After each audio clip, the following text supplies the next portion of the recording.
Ari. It's a small guitar you got there. That's what all the girls say.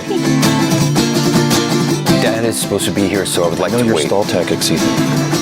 Ari, thank you so much for this conversation. I love your movie. Thank you. Brother Thank you very versus much. brother. Thank you. Thank you. For that. Thank you. And it's a very musical movie, and it's a lot of things happening. Mm-hmm. It's a one-take movie. It's two brothers having a reconnection with their father, with their selves. Mm-hmm. And there's music, and there's San Francisco, and there's the streets, and there's a lot of movement. So my first question, I think, is: are you crazy?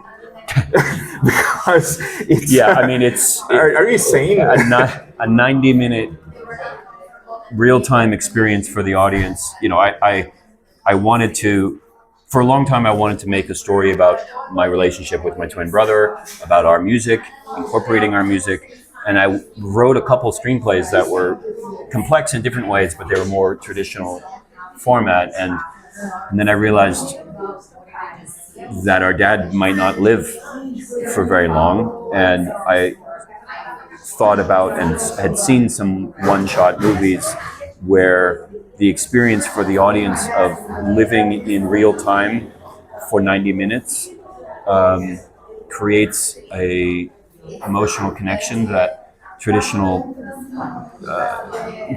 edited films don't have. And so if I could come up with a story that would encapsulate the musical relationship with my brother, the arguments, the love, the attempt to separate from each other,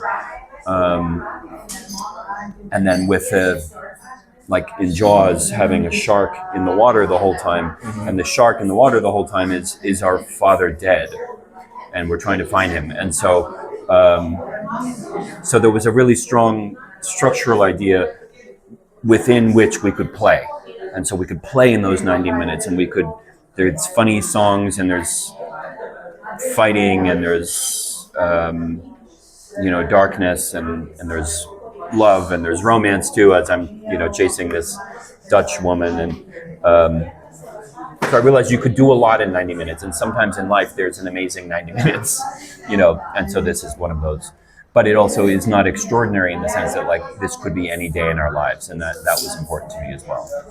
And the recording of it, did you do a lot of attempts, or it was we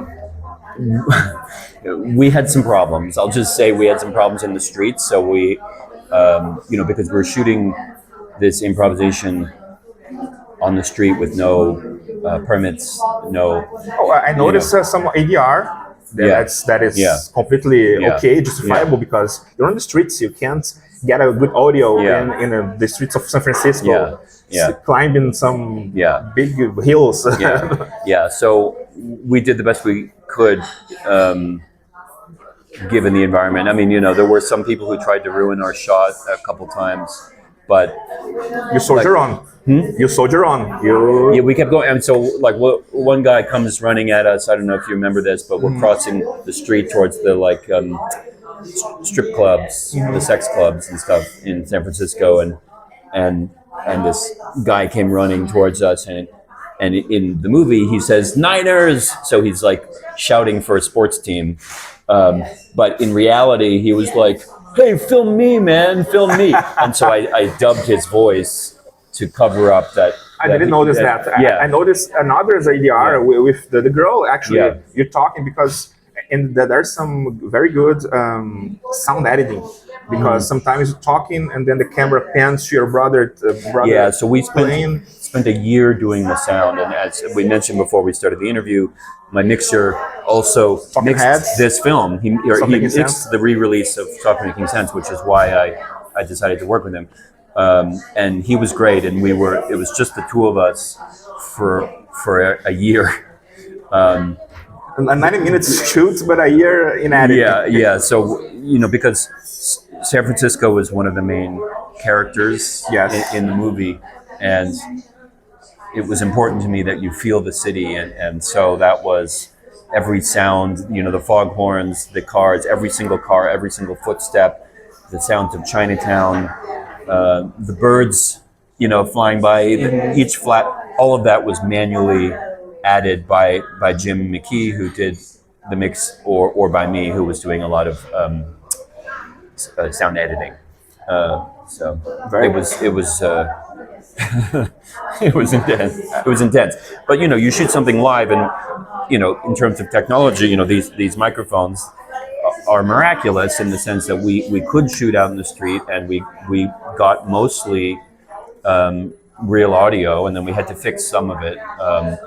But the actual dialogue tracks were mostly usable, and then we made it richer with all these other sounds, and then also working very intensely with my twin brother on the music, like the scene you mentioned where we're talking and the music takes over, and we do that a few times in the movie where because there's doing a movie with no cuts.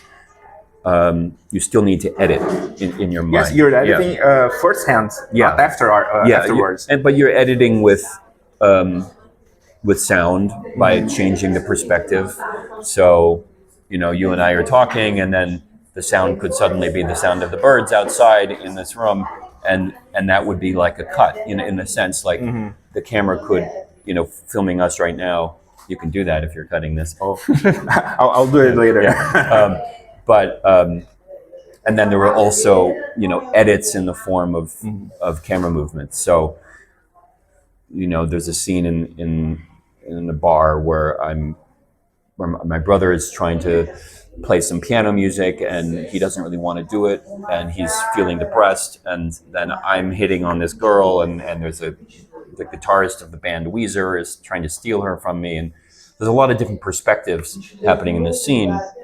But with one shot, essentially I had to make cuts through the choreography of the camera. So, it's with my brother, and then it's observing my brother, and then it's with me, and then it's observing me, and it's moving, moving to the girl and the guitarist, all of those were essentially designed like cuts, but they had to be preconceived. And you're directing and you're acting, so you have to have a lot of faith in your cinematographer, because that's a dance actually. Yeah. So it involves music, but it's a dance because there's a rhythm and there's a choreography that you show in the movie. So I guess you owe so much for your cinematographer. Yeah, we walked through a lot of it very carefully. So the camera knew where to go, knew what I wanted. There were a couple cases where things happened that we didn't expect, and then, camera had to do what he felt was right in that moment. And there's one section in my dad's apartment where I wanted the camera to go away from me and go to my dad, and he was on me like glue, and I could feel him there, and I was doing motions with my hand to like stop filming me, like go to my dad, but and that was pivotal because it's the last shot. Yeah, I know. Last scene of the movie. There was nothing I could do, but so then I because that was the only thing that I was frustrated about. Then in post production, then I did stuff with sound to try to bring my dad's presence in the other room up, even though I had wanted him to go at that point into the other room. But these things it's a matter of taste, and also because that scene, we did have a choreography figured out, but we didn't know exactly what my dad was going to do. He was 99 years old. For those who haven't seen the movie, he was 99 years old. He had never acted before. He was playing himself, and I gave him the structure of the scene, but how he was going to say things, what he was going to do exactly, we didn't know, and that was part of the structure of the film was let reality be what is reality. So, the main thing is, the technical side of it was huge. I imagine. But the goal of it is to create for the audience an experience of intimacy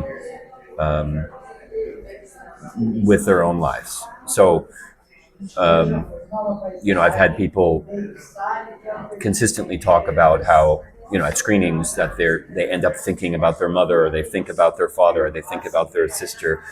They end up really taking on this personal relationship with their own lives, triggered by the intimacy of the experience that I'm sharing. So all of that technical work to create San Francisco through sound and to do the single 90-minute experience had a specific goal. It wasn't to show off. It was to create intimacy. Very nice. Ari, congratulations on the movie. Thank you. Thank you so much for your time with us. And well, Brother versus Brothers here in the International Film Festival. Yeah. I hope they get a release. I hope so too. We're trying. Get a release here in Brazil. We're trying. I mean, if people are curious, please, you can say hi to me on Instagram. I'm on Ari Gold, or my film is at Brother Versus. But I answer things, and we can let you know when the film comes out. When. Yes. Thank you very much, man. Thank you. Congratulations.